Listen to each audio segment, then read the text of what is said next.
আসসালামু আলাইকুম। ওয়ালাইকুম আসসালাম। Breaking news. হ্যাঁ, আচ্ছা ছাত্র আন্দোলনের প্রধান এবং অন্যতম সমন্বয়ক সার্জিস আলম মারাত্মকভাবে জখম হয়েছেন এবং আহত হয়েছেন।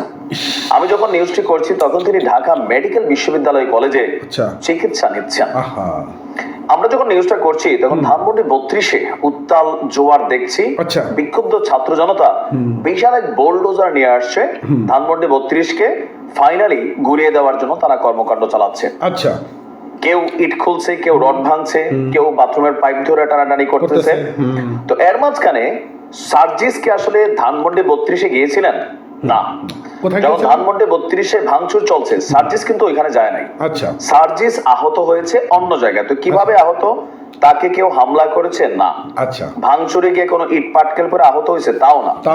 ঢাকা বিশ্ববিদ্যালয় এলাকায় রাত 9টার দিকে, সম্ভবত 9:15টার দিকে, এই আমি যখন নিউজটা করছি ঘন্টা দেড়েক আগে, আচ্ছা, প্রাইভেট কার দুর্ঘটনায় ছাত্র আন্দোলনের সমন্বয়ক সার্জিস আলম ভালোই আহত হয়েছেন।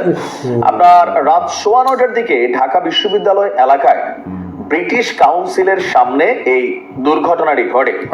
আহত অবস্থায় তাকে ঢাকা মেডিকেল কলেজ হাসপাতালে আপনার চিকিৎসা দেওয়া হয়। সার্জিস বলছেন যে তিনি ঢাকা বিশ্ববিদ্যালয় দিয়ে বাংলা মোটর কেন্দ্রীয় অফিসে যাচ্ছিলেন। তাদের যে কেন্দ্রীয় অফিস আছে নাগরিক কমিটির, ব্রিটিশ কাউন্সিলের সামনে আসলে হঠাৎ করে রাস্তার এক পাশ থেকে একটা শিশু গাড়ির সামনে দিয়ে দৌড় দেয়। এটা বাংলাদেশে একটা কমন চিত্র ভাই। ডিভাইডার আছে, পথচারী পারাপার আছে, কিন্তু বাঙালির বড় তাড়াহুড়া। সরকার অনেক চেষ্টা করেও আমাদেরকে এই নিয়মের মধ্যে আনতে পারে নাই। রাস্তা একটু খালি দেখতে দৌড় দেয়, কিন্তু যে হঠাৎ করে একটা গাড়ি এসে যদি মাইরা দেয়, আগে ড্রাইভাররে মারে, যাত্রীরে মারে, পরে দিয়ে ধরেন রোগী মানে যিনি আহত হন তার কি বলে যে সেবা চিকিৎসা চলে। তো আজকে ঠিক সেম ঘটনাই ঘটছে, তার গাড়ির সামনে হঠাৎ করে একটা বাচ্চা দৌড় দিছে। তো ওই অবস্থায় আপনার প্রাইভেট কারকে সার্জিস যে গাড়িতে ছিলেন সেটা খুবই হার্ডলি ব্রেক করছেন, আর ব্রেক করার ফলে গাড়ির নিয়ন্ত্রণ হারিয়ে সাথে যে আইল্যান্ড আছে রোড ডিভাইডার, সেই আইল্যান্ডে গিয়ে গাড়ি ধাক্কা খায়। বিশ্ববিদ্যালয়ের 21 হলের শিক্ষার্থী শুভ হাওলাদার বলছেন যে সংবাদ পেয়ে ছাত্ররা ব্রিটিশ কাউন্সিলের সামনে থেকে সার্জিস আলমকে আহত অবস্থায় হাসপাতালে নিয়ে আসে। তার বাম চোখের পাশে কেটে গিয়েছে, মাথা আপনার আঘাতপ্রাপ্ত হয়েছে। আর ঢাকা মেডিকেলের জরুরি বিভাগের কর্তব্যরত চিকিৎসক ডাক্তার জাবির হোসেন বলছেন সমন্বয়ক সার্জিস আলম আহত হয়ে হাসপাতালে এসেছিল, বাম চোখের পাশে কেটে গিয়েছে। চক্ষু বিভাগে তাকে ক্ষত জায়গায় একটা সেলাইয়ের কাজ লাগছে, তবে তার চোখ এবং মাথায় বড় ধরনের কোনো ইনজুরি হয়নি।